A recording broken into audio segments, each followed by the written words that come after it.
हम्म और तो electron affinity क्या है? The amount of energy released when an electron is added to an isolated gaseous atom, उसी को आप कहते हो इलेक्ट्रॉन गेन एंथैल्पी या इलेक्ट्रॉन एफिनिटी। तो ये एनर्जी के टर्म्स में है इलेक्ट्रॉन एफिनिटी। और इलेक्ट्रोनेगेटिविटी क्या है? वो ability of an atom, atom की क्षमता कितनी है इलेक्ट्रॉन को खींचने की। जैसा कि मैंने आपको एग्जाम्पल देख के बताया कि I am intelligent, that is my property. तो वैसे ही एटम इज इलेक्ट्रोनेगेटिव, मतलब वो उसकी प्रॉपर्टी है, उसकी एबिलिटी है टू अट्रैक्ट इलेक्ट्रॉन। और मेरी ability to study is my intelligence. मैं उस इंटेलिजेंस से जो मार्क्स एग्जाम में ला रही हूँ वो क्या हो गया? वो मेरा उसका आउटकम हो गया। और वैसे ही जो एनर्जी रिलीज़ करता है एक एटम, जब मान लो उसमें इलेक्ट्रॉन जाके ऐड हो रहा है, तो इलेक्ट्रॉन एडिशन के बाद जो एनर्जी रिलीज़ होती है उसी को आप क्या बोलते हो? इलेक्ट्रॉन एफिनिटी या इलेक्ट्रॉन गेन एंथैल्पी। तो ये दोनों ऑलमोस्ट एक ही बातें हैं, बस ये हम यहाँ पे इलेक्ट्रॉन एफिनिटी या इलेक्ट्रॉन गेन एंथैल्पी को एनर्जी के टर्म्स में बोलते हैं, इसलिए ये एनर्जी वाइज इसका मतलब इसका डेफिनेशन अलग आता है। और वो क्या है? इलेक्ट्रोनेगेटिविटी अगर आप देखोगे तो इट इज़ द टेंडेंसी या ability of an atom to attract electrons. तो इलेक्ट्रॉन को अट्रैक्ट करने की जो क्षमता है वो इलेक्ट्रोनेगेटिविटी है। और उस क्षमता के थ्रू जो अट्रैक्ट होने के बाद जो इलेक्ट्रॉन अगर ऐड हो गया एटम में, तो जो एनर्जी निकलती है उसी एनर्जी को आप क्या बोलते हो? Electron gain enthalpy. तो बस यही डिफरेंस है कि we are talking in terms of energy तो it will be electron affinity या electron gain enthalpy. And when we are talking about the tendency या एबिलिटी या क्षमता एटम को कि कौन अट्रैक्ट कर रहा है किस इलेक्ट्रॉन को, तो उस क्षमता को, उस एबिलिटी को आप क्या बोलोगे? इलेक्ट्रोनेगेटिविटी। ठीक है, तो ये है। ठीक है, अब देखते हैं कि इलेक्ट्रोनेगेटिविटी या इलेक्ट्रॉन गेन एंथैल्पी, ये वाली चीज़ मैं क्लियर कर दूंगी बाद में। अभी देखते हैं कि वो कैसे वैरी करता है। ठीक है, अगर आप एटम्स को देखते हो, ठीक है, तो अगर आप डाउन द ग्रुप जाओगे तो क्या होगा, जैसे हम हमेशा कर रहे थे ना, और अगर अक्रॉस द पीरियड जाओगे तो क्या होगा। ठीक है, अब अगर हम ग्रुप की बात करें, अगर मैं ग्रुप की बात करती हूँ, हम लोग जनरली ग्रुप 1 देखते हैं हर्लिना की, कोई सा भी ग्रुप आप ले लो, तो उसमें जब आप ऊपर से नीचे जाते हो तो आपको पता है कि साइज़ बड़ा होता है। ठीक है, साइज़ बढ़ता है, शेल्स ऐड होते जाते हैं, साइज़ बड़ा होता जाता है। और कोई इलेक्ट्रॉन यहाँ रखा हुआ है, तो आपको दिख रहा होगा कि जो ये न्यूक्लियस है उसके लिए जो पॉजिटिव चार्ज है उसके लिए छोटे साइज़ के लिए खींचना इसको आसान है या बड़े साइज़ के लिए? ऑब्वियस सी बात है कि छोटे वाले को आसान होगा खींचने में, बिकॉज यहाँ पे जो न्यूक्लियस है, जो उसकी डिस्टेंस है वो कम है, तो उसको आसानी से वो अपने पास बुला लेगा। जबकि जब आप नीचे जाते हो तो क्या होता है, साइज जो होता है एटम का वो बड़ा होते जाता है। तो nucleus is shielded by number of electrons, यहाँ बहुत सारे इलेक्ट्रॉन्स हो गए और क्राउडिंग है यहाँ पे इलेक्ट्रॉन्स की, प्लस साइज इतना बड़ा है, तो ये इलेक्ट्रॉन को आने में यहाँ पे दिक्कत होती है, क्योंकि फोर्स ऑफ अट्रैक्शन भी कम हो जाता है, प्लस अलग अलग इलेक्ट्रॉन्स की क्राउडिंग भी होती है। तो दैट्स वाई द इलेक्ट्रोनेगेटिविटी या बोलो इलेक्ट्रॉन एंथैल्पी, जो भी बोल दो, ठीक है, वो क्या होगा, दोनों के लिए सेम ही है कि वो ग्रुप में क्या होता है, नीचे जाने से क्या होता है, कम होता रहता है। तो यही मैंने यहाँ पे लिखा है कि as we move down the atomic size increases, कि आपको दिख रहा है कि एटम का साइज क्या हो रहा है, बढ़ता जाता है। Due to increase in size the force of attraction between the nucleus and the electron, जो बाहर इलेक्ट्रॉन है उसके बीच का अट्रैक्शन कम हो जाएगा। प्लस इलेक्ट्रॉन क्राउडिंग भी आप लिख सकते हो कि इलेक्ट्रॉन जो अलग अलग हैं इस पे इनर शेल्स के इलेक्ट्रॉन वो क्राउडिंग भी प्रोवाइड करते हैं। तो it is not easy to attract या गेन इलेक्ट्रॉन, तो ये गेन इलेक्ट्रॉन को गेन करना या अट्रैक्ट करना फिर आसान नहीं हो जाता। और इलेक्ट्रॉन को अट्रैक्ट करने को ही आप क्या बोलते हो, इलेक्ट्रोनेगेटिविटी। तो इलेक्ट्रोनेगेटिविटी क्या हो जाएगी, ग्रुप में नीचे आप जाओगे तो कम होता जाएगा। ठीक है, ऊपर वालों के लिए आसान होता है इलेक्ट्रॉन गेन करना, नीचे जैसे जाते हैं तो साइज बढ़ता जाता है। साइज बड़ा होगा तो क्या होगा, वो इलेक्ट्रॉन जो यहाँ रखा है उसको न्यूक्लियस से दूरी बढ़ गई ना, तो उसको खींचने में मुश्किल होगी। ठीक है, तो ऊपर से नीचे जाने में क्या होता है, इलेक्ट्रोनेगेटिविटी कम होती है, डिक्रीज करती है। तो यही मैंने यहाँ पे नोट्स में आपके लिखा है। ठीक है, अब आते हैं अक्रॉस द पीरियड, कि अगर आप लेफ्ट से राइट जा रहे हो तो क्या हो रहा है। ठीक है, आप अगर लेफ़्ट से राइट जा रहे हो तो आपको अब तो आप लोगों को पता होगा कि जब हम लेफ़्ट से राइट जाते हैं, सेकंड पीरियड है तो उसमें 2 ही शेल्स हैं, शेल नंबर सेम रहता है। जब आप पीरियड में लेफ़्ट से राइट मूव करते हो तो शेल नंबर सेम रहता है। तो पीरियड में हम लोग जनरली क्या देखते हैं? Z effective, effective nuclear charge, number of protons देखते हैं। करेक्ट? जब नंबर ऑफ शेल्स सेम हो जाते हैं तो हम किसको देखते हैं? Z इफेक्टिव को देखते हैं, नंबर ऑफ प्रोटॉन्स को देखते हैं। तो ये हमें पता है कि when we move across a period atomic size decreases and Z effective increases. या आप ये लिख लो कि जब आप पीरियड में लेफ्ट से राइट जाते हो तो the number of shells remain the same. तो नंबर ऑफ शेल्स का तो यहाँ रोल नहीं है, क्योंकि शेल जैसे सेकंड पीरियड में जाओगे तो 2 ही शेल्स हैं, थर्ड पीरियड में जाओगे सबके पास कितने हैं? 3 शेल्स हैं, फोर्थ पीरियड में जाओगे सबके पास कितने शेल्स हैं? 4 शेल्स हैं। तो अक्रॉस अ पीरियड जब आप जाते हो तो शेल का नंबर तो सेम होता है, लेकिन आप जानते हो कि जब हम लोग लेफ्ट से राइट जाते हैं तो इफेक्टिव न्यूक्लियर चार्ज जो है, मतलब जो नंबर ऑफ प्रोटॉन्स हैं, वो लगातार बढ़ते जा रहे हैं। 3 4 5 6 7 8 9, तो नंबर ऑफ प्रोटॉन्स बढ़ते जाते हैं, राइट? नंबर ऑफ प्रोटॉन्स बढ़ रहे हैं तो फिर क्या हो रहा है? और साइज छोटा होता जाता है, ये भी आप जानते हो।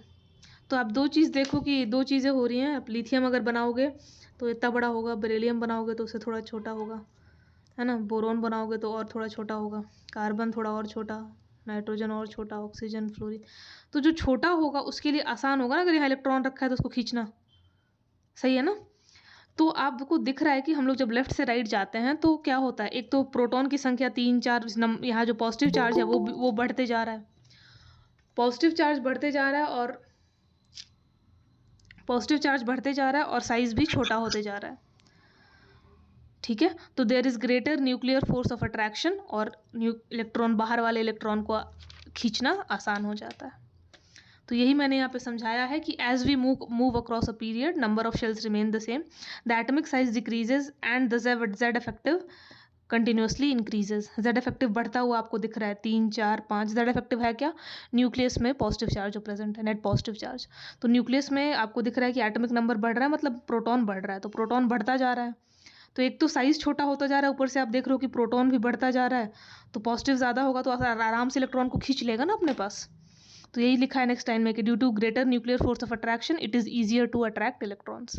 तो इसलिए हम लोग जब लेफ्ट से राइट जाते हैं तो लगातार इलेक्ट्रोनेगेटिविटी क्या होती है? बढ़ती हुई जाती है। और जैसा मैंने कहा था कि आपको अगर फ्लोरीन है तो फ्लोरीन का यहाँ पे 4 होता है, इसका 3.5 होगा, इसका 3 होता है, तो 0.5 से इंक्रीज होता है, ठीक है, जनरली ग्रुप सेकेंड पीरियड के लिए। तो इसकी वैल्यूज़ भी पॉलिंग ने लिख के मतलब डिफाइन कर दी थी, ठीक है? तो लिथियम का अगर आप देखोगे तो 1 होता है, करेक्ट? ये पॉलिंग स्केल मैंने अभी आपको बताया था, देखो 1 होता है, फिर 1.5 2 2.5 3 3.5 4, तो लगातार बढ़ते जाता है। ये 1 है, ये 1.5 है, ये 2 है, ये 2 है, ये 2.5, फिर 3, फिर 3.5, फिर 4। तो 0.5 से आपका इसका इलेक्ट्रोनेगेटिविटी बढ़ता हुआ जाता है इस तरीके से। तो आपको जो मेनली बेसिकली याद रखना है वो यही है कि लेफ्ट से राइट अगर आप जाओगे तो क्या होता है? इलेक्ट्रोनेगेटिविटी बढ़ती है, और ग्रुप में ऊपर से नीचे जाओगे तो क्या होगा? इलेक्ट्रोनेगेटिविटी घटेगी।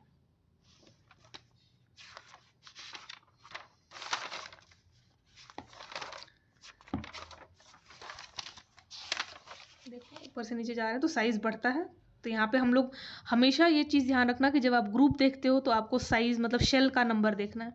शेल कम है तो वो क्या है, यहाँ पे न्यूक्लियस की दूरी जो है इलेक्ट्रॉन से वो कम है तो इसको जल्दी खींचेगा। यहाँ पे शेल बड़ा हो गया है तो न्यूक्लियस जो है वो इलेक्ट्रॉन से दूर हो गया, यहाँ पे डिस्टेंस ज़्यादा हो गया तो जो फोर्स ऑफ अट्रैक्शन है वो कम हो गया, उसको खींचने में इसको आसानी नहीं होगी, अट्रैक्ट जल्दी नहीं कर पाएगा।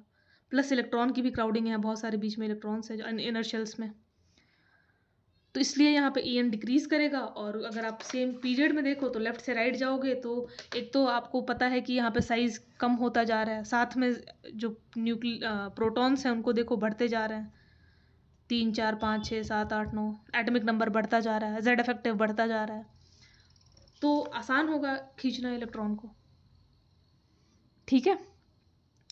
तो यहाँ से ये है आपका इलेक्ट्रोनेगेटिविटी, ठीक है? अब जो नोबल गैसेस होते हैं उनका इलेक्ट्रोनेगेटिविटी ज़ीरो होता है, वो इलेक्ट्रॉन को अट्रैक्ट नहीं करना चाहते हैं। क्यों?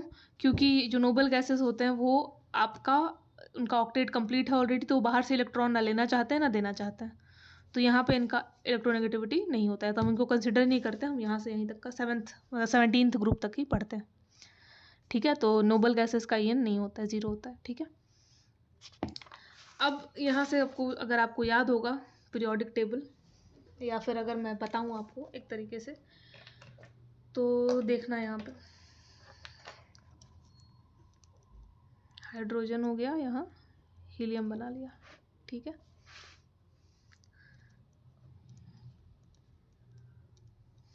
यहाँ गैप हम लोगों ने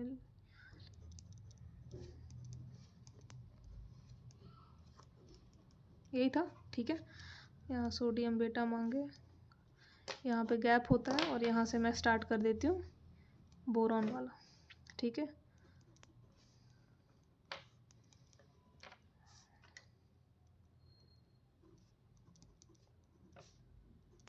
यही है, करेक्ट।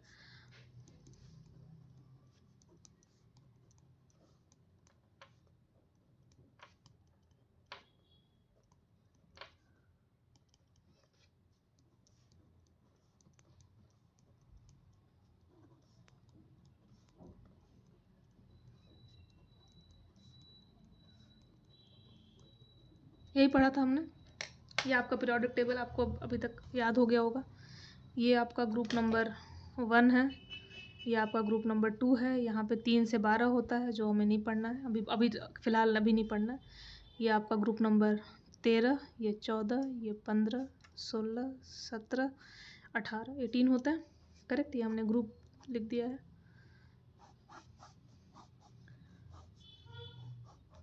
करेक्ट, ठीक है। 3 से 12 हमें पढ़ना नहीं, यहाँ पे 3 से 12 आते हैं, इसलिए यहाँ पे ऐसे गैप छोड़ा रहता है। और ये आपका पीरियड है, ये पीरियड नंबर 1 हो गया, ये पीरियड नंबर आपका 2 हो गया, ये 3rd पीरियड हो गया, ये आपका 4th हो गया, ये 5th हो गया, 6th और 7, ऐसे 7 होता है, करेक्ट। तो अगर आपको अगर ये मैंने क्यों बनाया, या अगर आप ध्यान से देखोगे, तो जब हम लोग बात करते हैं मतलब एलिमेंट्स की, जैसे बात कर रहे हैं यहाँ पे ग्रुप 1 को, अगर आप देखोगे तो इसका कन्फिग्रेशन मैं डायरेक्टली लिख रही हूँ। इसका 281 लिखना है, इसका 2881, इसका 28 नहीं उल्टा लिख दिया, इसका 21, लिथियम का 21 होगा ना, 21, फिर इसका 281 और इसका 2881। ये एक है तो एक शेल होगा इसमें, ये 2 है तो इसमें 2 शेल्स, 3rd पीरियड में 3 शेल्स, 4th पीरियड वालों के 4 शेल्स। यहीं तक हमें देखना है। बेरिलियम पे आओ तो बेरिलियम का क्या हो जाएगा, 2 2, बोरॉन 2 3, 2 4, 2 5, 2 6, 2 7, 2 8, ठीक है, सही है, कुछ नहीं है यहाँ पे, ठीक है। फिर अगर आप मैग्नीशियम पे आओ तो वही 282, 283, 284, 285, 286, 287, 288, ये भर गया पूरा, तो यहाँ से फिर 2881 शुरू हो जाता है, यहाँ 2882, यहीं तक हमें पढ़ना था, ठीक है। ये सब किया हुआ है, तो कुछ बातें रिवाइज मैं करा रही हूँ, आपने क्योंकि देखा है पढ़ा है। तो पीरियोडिक टेबल में 18 ग्रुप्स थे, 7 पीरियड था, ठीक है। ग्रुप नंबर जो है वो आपको दिख रहा होगा कि ये ग्रुप 1 है, तो सबके पास क्या है, एक एक वैलेंस इलेक्ट्रॉन है। ग्रुप नंबर वैलेंस इलेक्ट्रॉन को डिनोट करता है। ग्रुप 2 में देखो सबके पास क्या है, 2 वैलेंस इलेक्ट्रॉन है। 13 से लेके 18 तक अगर आपको वैलेंस इलेक्ट्रॉन निकालना होता है तो ग्रुप नंबर में से क्या करते थे, 10 माइनस कर देंगे, ग्रुप नंबर -10। तो 13 के पास कितने होंगे, 3 3 होंगे, सबके पास 3 आएगा।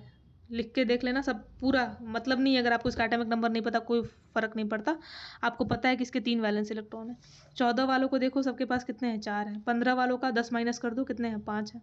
16 वाले के 6 आएंगे, 17 वालों के 7 वैलेंस इलेक्ट्रॉन आएंगे, 18 वालों के 8 आएंगे सबके, हीलियम को छोड़ के, क्योंकि हीलियम का डुप्लेट होता है तो उसका 2 आएगा, बाकी सबका 8 आएगा।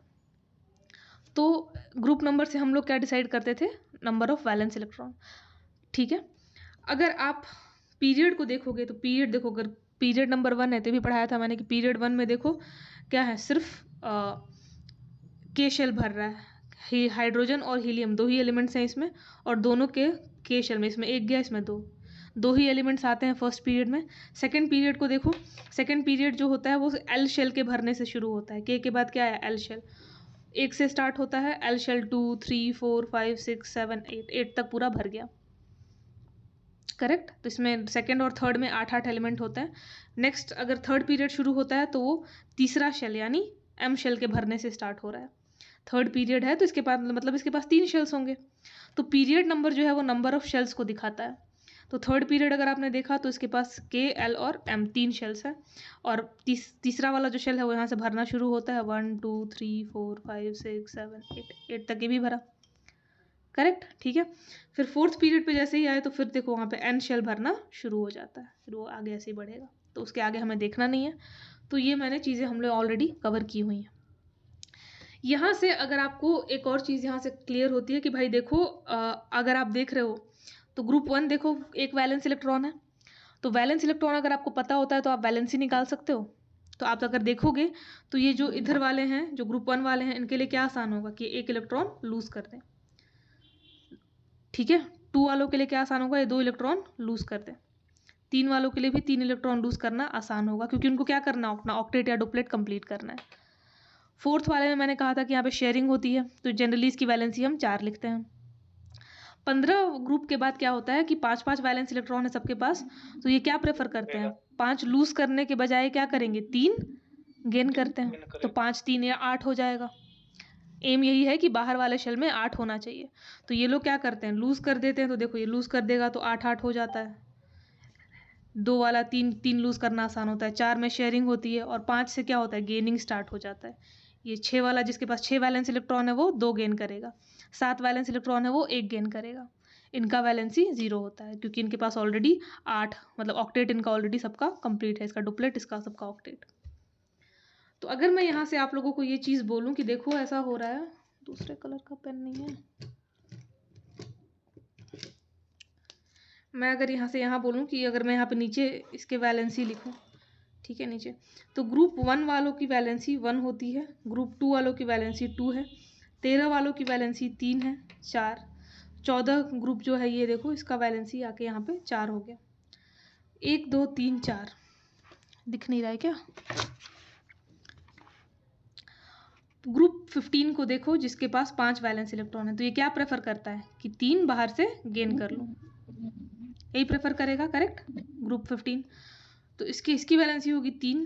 ग्रुप 16 पे आओ, ग्रुप 16 आप लिखते हो तो आपको पता चलता है कि इसमें वैलेंस इलेक्ट्रॉन कितने होंगे, 16 - 10 मतलब 6 वैलेंस इलेक्ट्रॉन, सबके पास 6 वैलेंस इलेक्ट्रॉन है।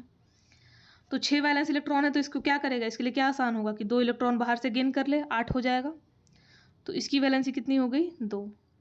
17 वालों के लिए क्या आसान है, 17 है मतलब कि इसके पास 17 - 10 7 वैलेंस इलेक्ट्रॉन है, 7 वैलेंस इलेक्ट्रॉन है तो इसके लिए आसान होगा कि ये 1 गेन कर ले, तो इसकी वैलेंसी क्या हो गई, 1, और इसकी वैलेंसी होती है 0, क्योंकि इसके साथ ऑलरेडी ऑक्टेट कंप्लीट है। ये जो ग्रुप 18 होता है ये नोबल वाला होता है, ये बताया था मैंने कि ये नोबल गैस है, तो ये कुछ रिएक्शन करता नहीं है, इनर्ट बोल दो नोबल बोल दो, तो इनकी वैलेंसी 0 होती है।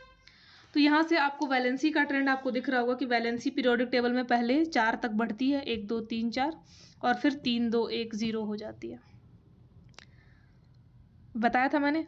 हाँ, ये होगा कि अब आप अगर आप चार्ज लिखोगे, चार्ज भी हमने पढ़ रखा है, तो चार्ज ये क्योंकि जनरली क्या करते हैं, इलेक्ट्रॉन लूज करते हैं, तो क्या बनाएंगे बताओ, कैटायंस, प्लस चार्ज आएगा ना कि इलेक्ट्रॉन कम हो गया, याद है ना एटॉमिक स्ट्रक्चर, ठीक है।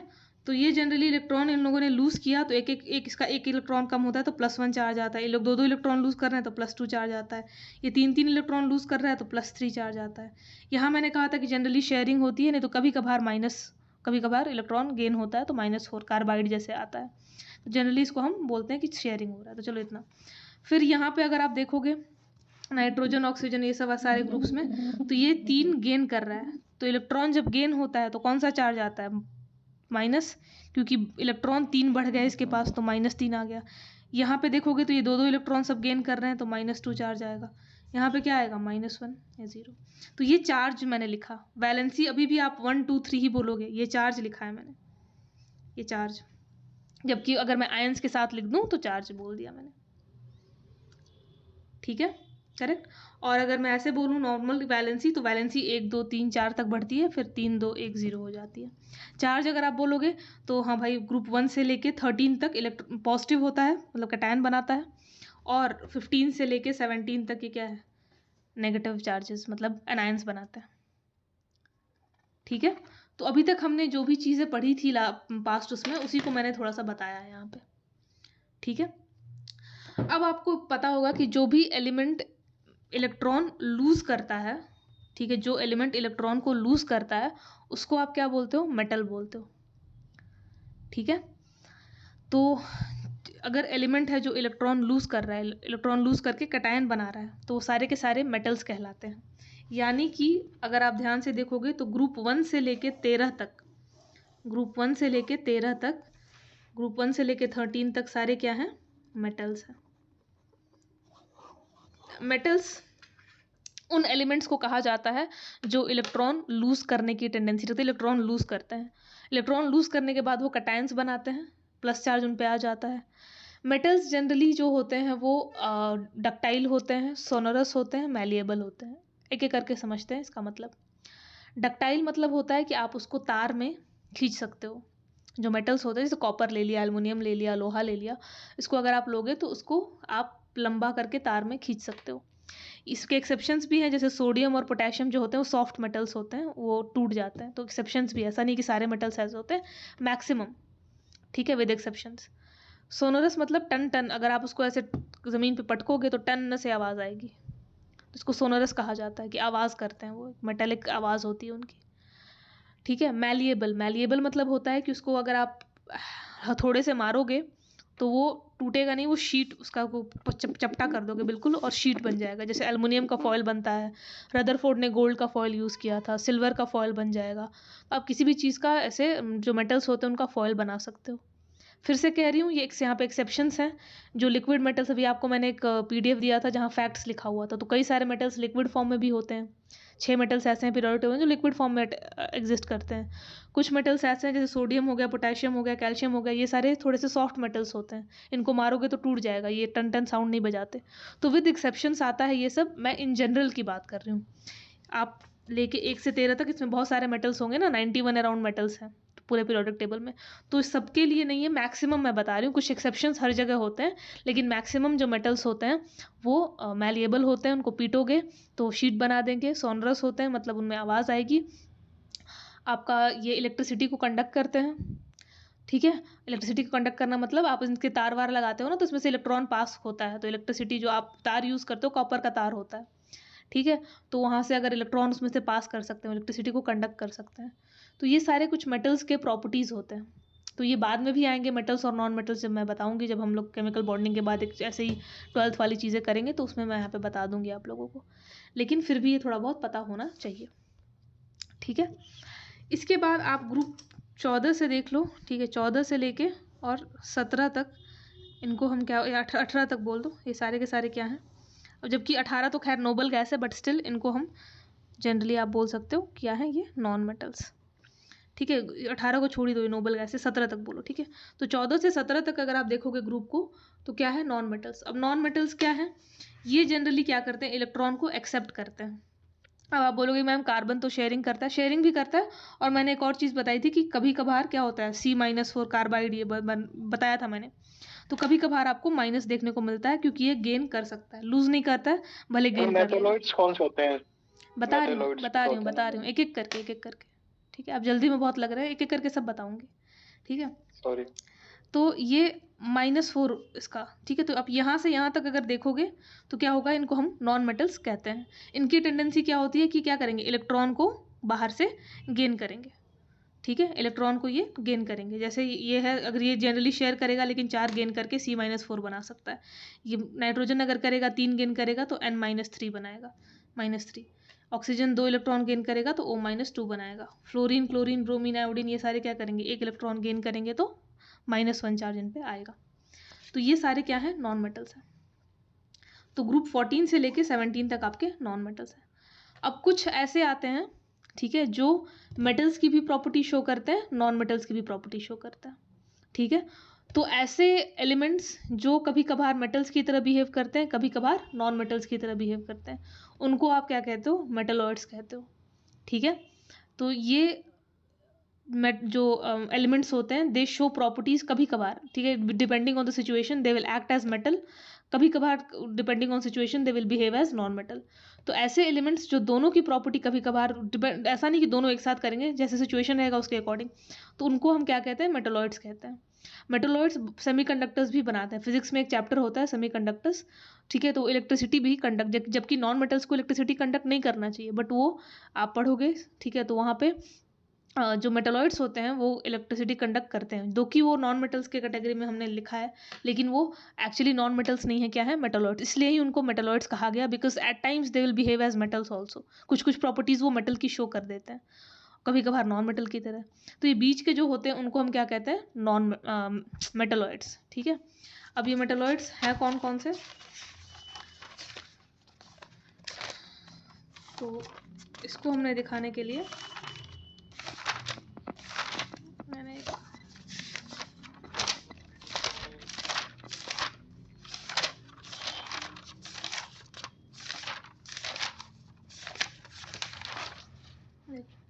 तो ये जो रेड में मैंने ऐसे सीढ़ी की तरह बनाया है, ये क्या है? ये मेटलॉइड्स है। ठीक है, 1 2 3 4 5 6 7 7 ये मेटलॉइड्स हैं। जो ग्रुप 1 से लेके 13 तक हैं वो मेटल्स कहलाते हैं। ग्रुप 14 से लेके और आप 18 तक बोलो नॉन मेटल्स हैं। 18 को रहने दो, 17 तक ही बोलो। 18 को आप नोबल गैसेस बोलोगे। तो ये हो गए आपके नॉन मेटल्स। लेकिन कुछ एक बोरॉन, मेटल में एक बोरॉन ऐसा है, और बाकी जी ये सब नॉन मेटल्स में आते हैं, लेकिन ये लोग क्या करते हैं?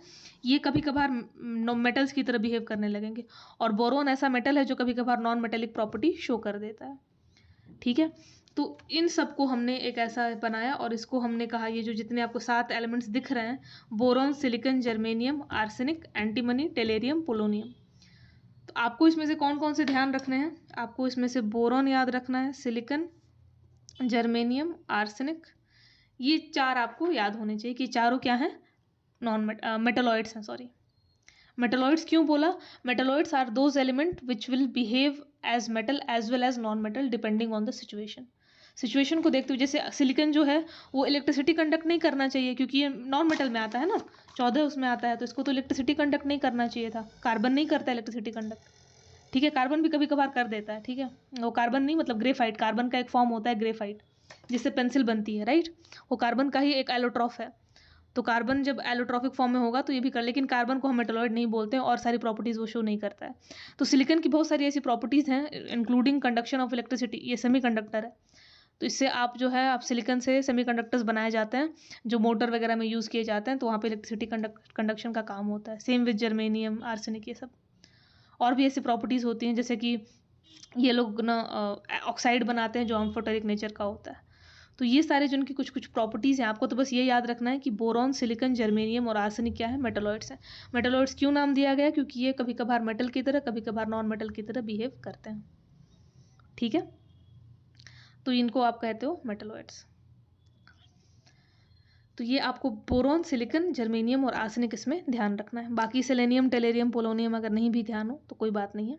ठीक है, जनरली पीरियोडिक टेबल में आप ऐसे सीढ़ी जैसा बनाओगे, ऐसे यहाँ पे स्टार्टिंग फ्रॉम ग्रुप 13, ऐसे ऐसे ऐसे ऐसे ऐसे ऐसे, तो यहाँ तक आपको एक मिलेगा क्या? मेटलॉइड का ऐसे। तो जनरली जो स्टेयर केस, आप कोई सा भी पीरियोडिक टेबल अगर देख लो तो उसमें ऐसा स्टेयर केस की तरह बना होता है। तो ये सारे क्या हैं?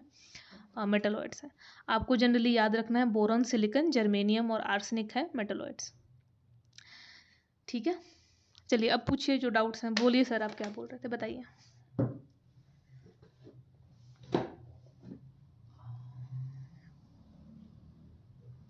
मैम जो एक आपने एक और दिया था, एक पीरियोडिक टेबल का, जिसमें 94 मेटल्स, 14 नॉन मेटल्स और 7 मेटलॉइड करके दिया था, उसमें शायद मरकरी भी डाला था।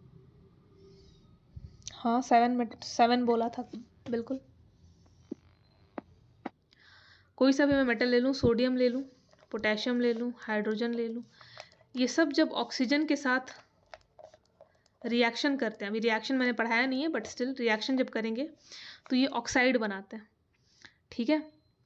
जैसे अगर आप सोडियम ऑक्साइड का फॉर्मूला लिखोगे तो हम क्या लिखते थे, Na, सोडियम होता है Na, ऑक्सीजन से ऑक्साइड आता है, राइट, अनायन फॉर्म, ये +1 ये -2, याद है, ये क्रिस क्रॉस किया, क्या बना Na2O।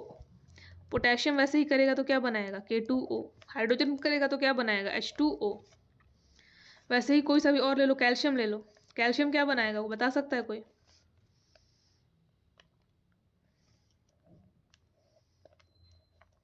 CaO। तो इसका +2 इसका -2 कैंसिल हो गया, क्या बनेगा CaO।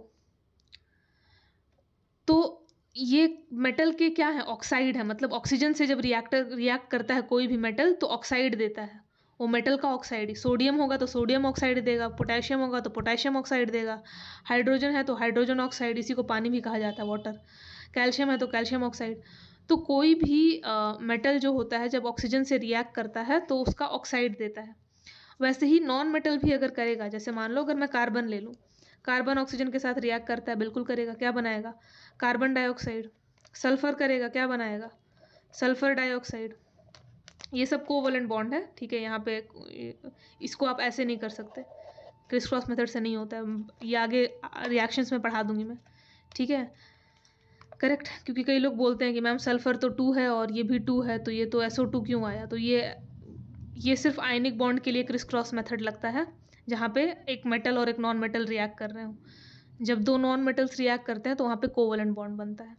अब यहाँ पे भी, अब इसमें ज़्यादा दिमाग मत लगाना, ये रिएक्शंस, बॉन्डिंग, कैसे बॉन्ड बन रहा है, क्यों ऐसा हो रहा है, ये सब केमिकल बॉन्डिंग में एक एक करके मैं बताने वाली हूँ, ठीक है। यहाँ पे आपको जो समझना है मैं बस वो समझा रही हूँ कि जब भी कोई मेटल या नॉन मेटल ऑक्सीजन के साथ रिएक्ट करता है, ठीक है, तो क्या बनाता है, वो ऑक्साइड बनाता है, ठीक है। जैसे नाइट्रोजन अगर रिएक्ट कर, nitrogen is non metal, right, तो नॉन मेटल अगर ऑक्सीजन के साथ रिएक्ट करेगा तो नाइट्रोजन डाइऑक्साइड NO2 बनाएगा।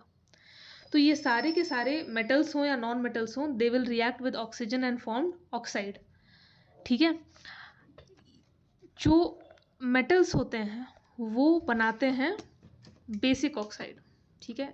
ये जो ऑक्साइड्स होते हैं वो बेसिक इन नेचर होते हैं, ये सारे के सारे। और जो नॉन मेटल्स बनाते हैं वो सारे के सारे कैसे होते हैं, एसिडिक इन नेचर, ठीक है। एसिड बेस एंड सॉल्ट भी एक चैप्टर है, उसमें भी सारा फिर से आएगा।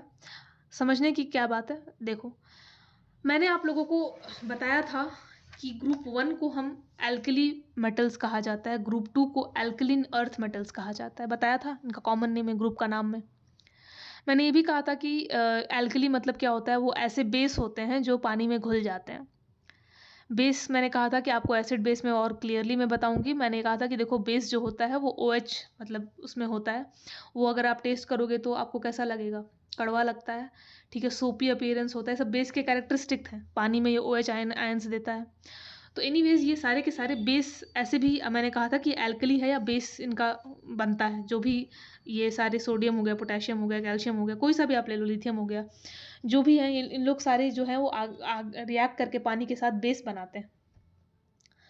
तो ये एसिड बेस एंड सॉल्ट में मैं क्लियरली आपको बताऊंगी, लेकिन इनका नाम सुन के आपको एल्कली और एल्कलिन अर्थ मेटल है ना, तो इसका जो जब ये ऑक्सीजन के साथ रिएक्ट करता है तो जो ऑक्साइड भी बनाता है वो कैसा होता है, बेसिक इन नेचर होता है। तो मेटल्स जो होंगे वो जब भी ऑक्साइड बनाते हैं तो उनका ऑक्साइड का नेचर क्या होता है, बेसिक होता है, मतलब बेस वाली प्रॉपर्टीज उसमें भी होती है। जबकि जो नॉन मेटल्स होते हैं ये वाले जो होंगे, जब ये बनाएंगे ऑक्साइड तो उन सब का एसिडिक नेचर होता है, ठीक है, करेक्ट, ठीक है।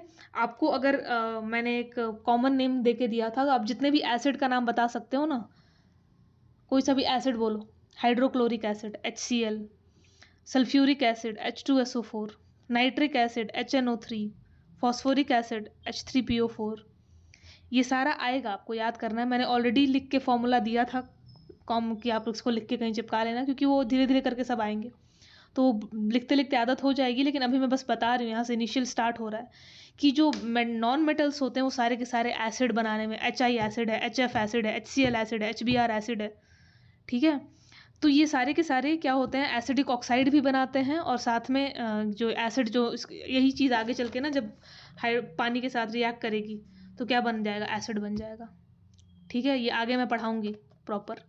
ठीक है, अभी के लिए इतना याद रखो कि जो नॉन मेटल्स होता है वो एसिडिक, उनका जो ऑक्साइड बनता है वो एसिडिक होता है।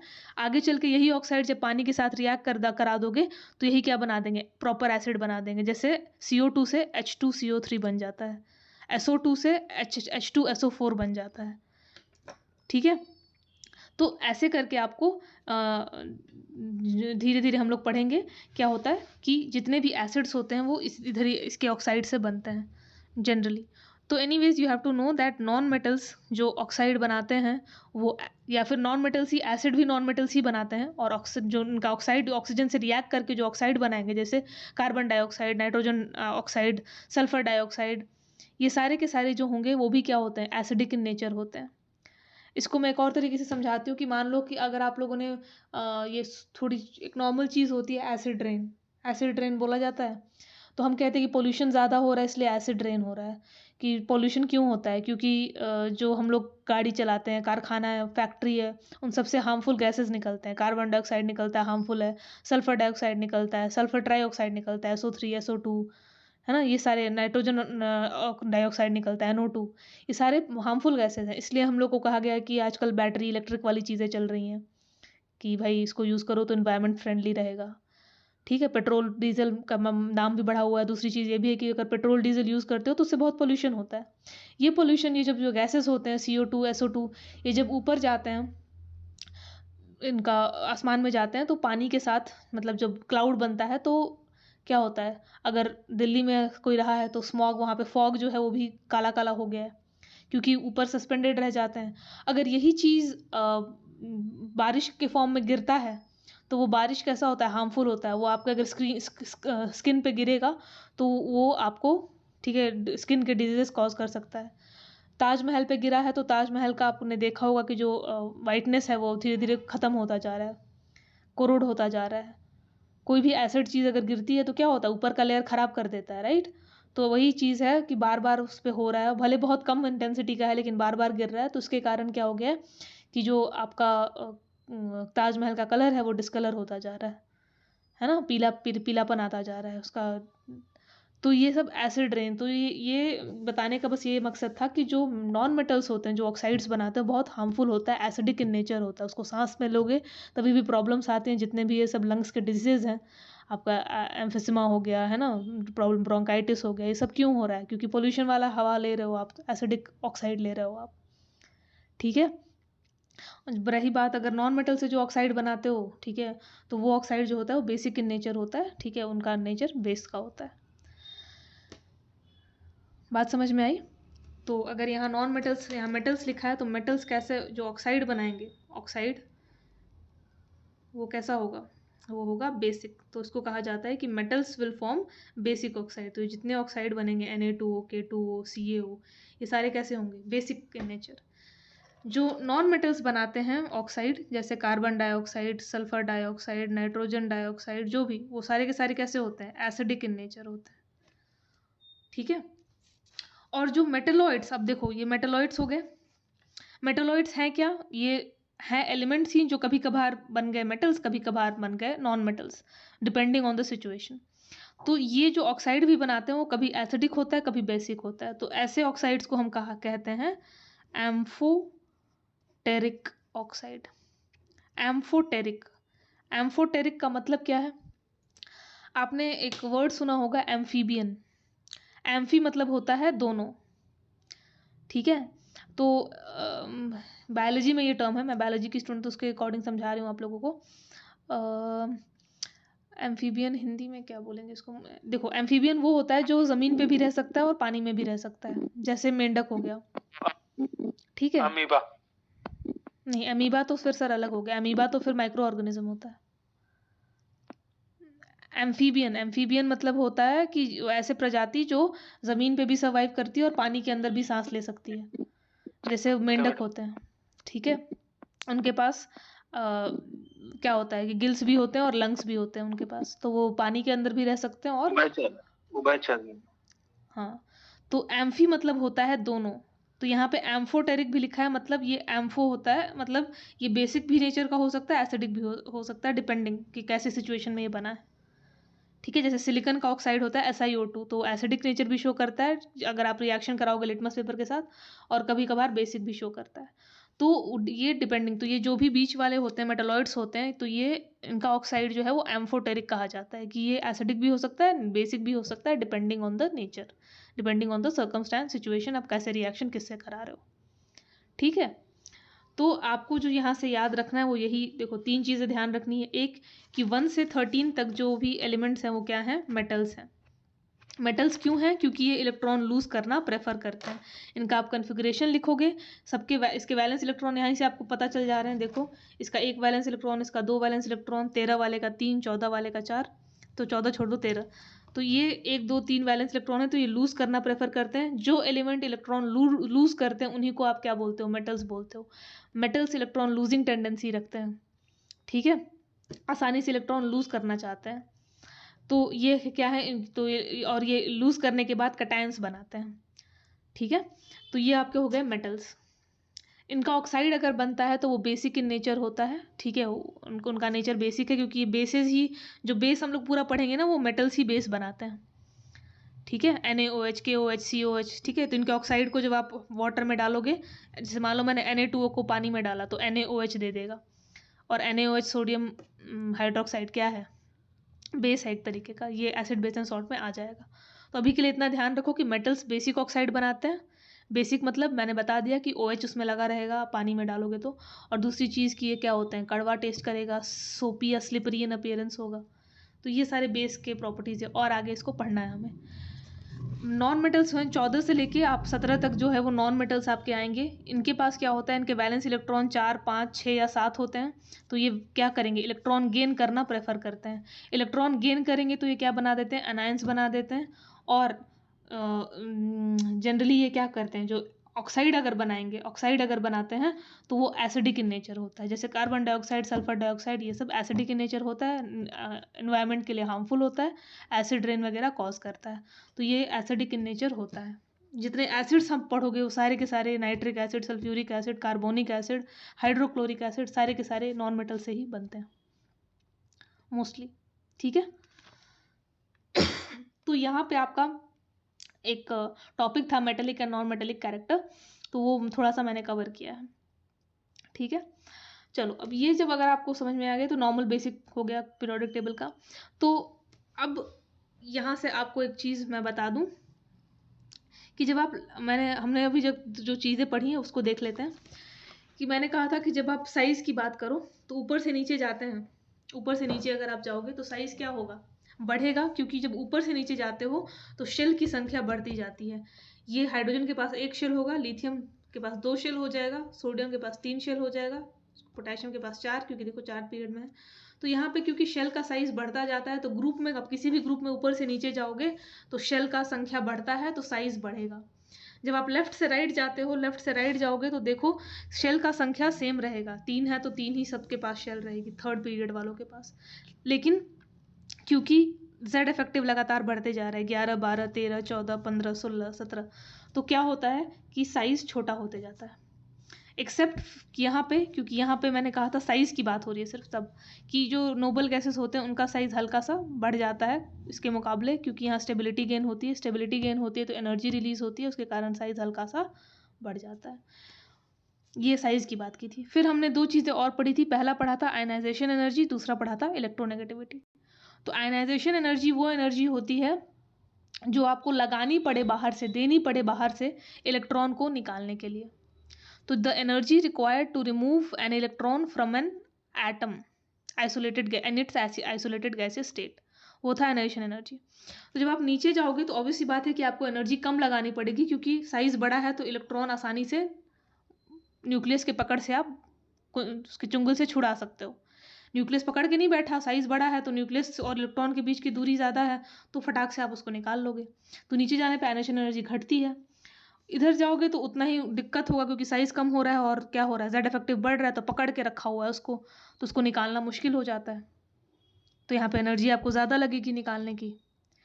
तो ये भी बात सोचो ना कि सही बात है, कैसे, क्योंकि भाई इधर आते हैं तो इलेक्ट्रॉन गेनिंग टेंडेंसी बढ़ती है, तभी तो ये नॉन मेटल्स है ना, तभी तो यहाँ पे इनकी वैलेंसी के क्या प्रेफर करते हैं, इलेक्ट्रॉन लेना प्रेफर करते हैं। तो ऑब्वियस सी बात है कि जब आप लेफ्ट से राइट जाओगे तो इलेक्ट्रॉन निकालना मुश्किल होता है और इलेक्ट्रॉन खींचना आसान होता है। तो याद करो मैंने क्या कहा था कि लेफ्ट से राइट जाते हैं तो इलेक्ट्रोनेगेटिविटी क्या होती है, बढ़ती है। इलेक्ट्रोनेगेटिविटी क्या है, इलेक्ट्रॉन को खींचने की क्षमता, अट्रैक्ट करने की एबिलिटी को इलेक्ट्रोनेगेटिविटी कहते हो।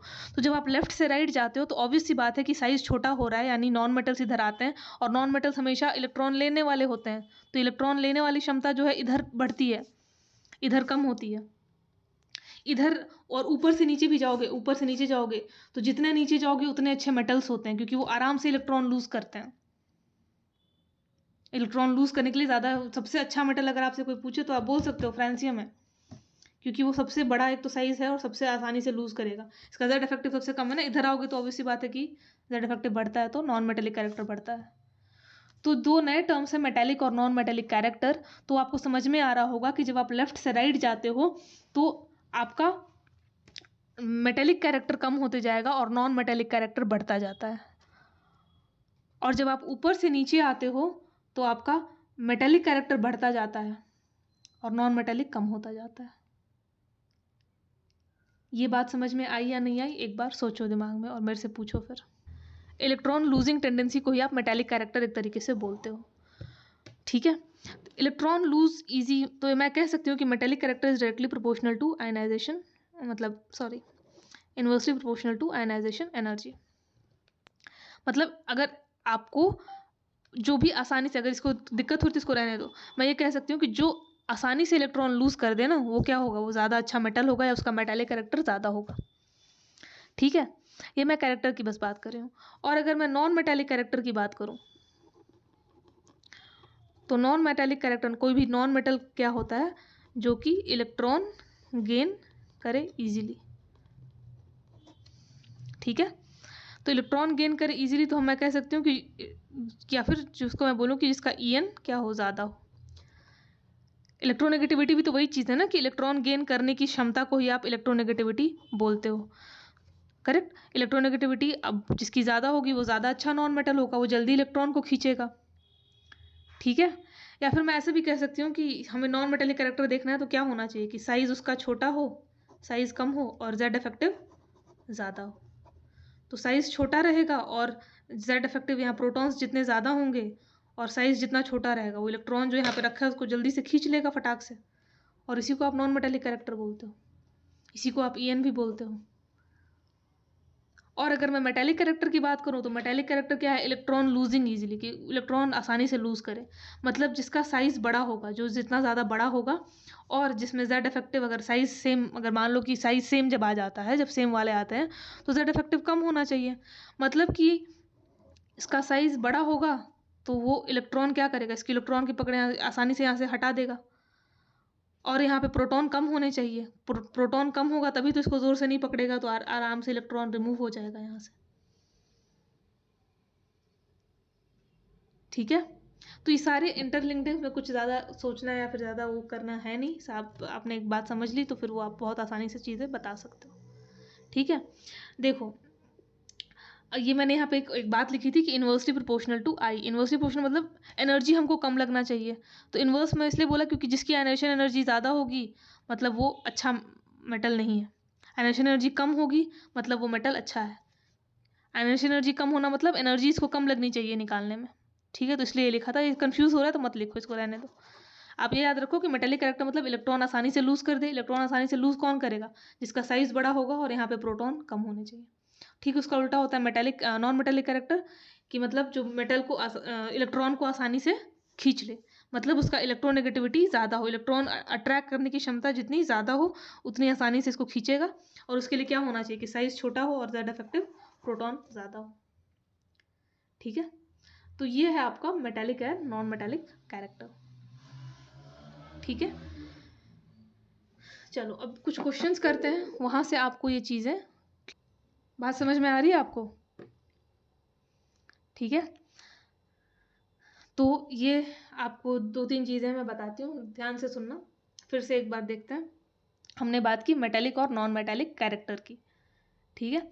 मेटेलिक कैरेक्टर मतलब होता है इलेक्ट्रॉन लूजिंग टेंडेंसी, कि कौन इतना आसानी से इलेक्ट्रॉन लूज कर सकता है।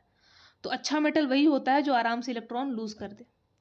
तो साइज जितना बड़ा होता है तो न्यूक्लियस से वैलेंस इलेक्ट्रॉन की दूरी बड़ी हो गई, फोर्स ऑफ अट्रैक्शन कम हो गया। तो साइज बड़ा होगा तो इलेक्ट्रॉन लूज करना आसान होता है।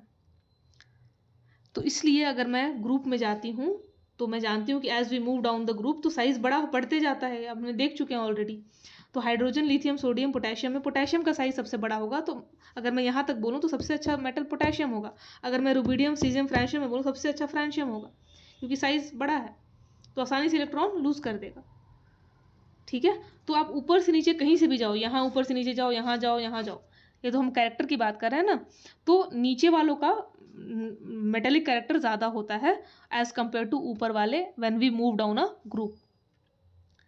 ठीक है, उसका उल्टा अगर नॉन मेटेलिक कैरेक्टर की बात करें तो साइज छोटा होगा तो न्यूक्लियस से जो दूरी होती है, एक नॉन मेटेलिक कैरेक्टर होता क्या है कि बाहर अगर कोई इलेक्ट्रॉन रखा है तो उसको मैं खींच के गेन कर लूँ, इलेक्ट्रॉन गेनिंग टेंडेंसी को आप बोलते हो नॉन मेटेलिक कैरेक्टर।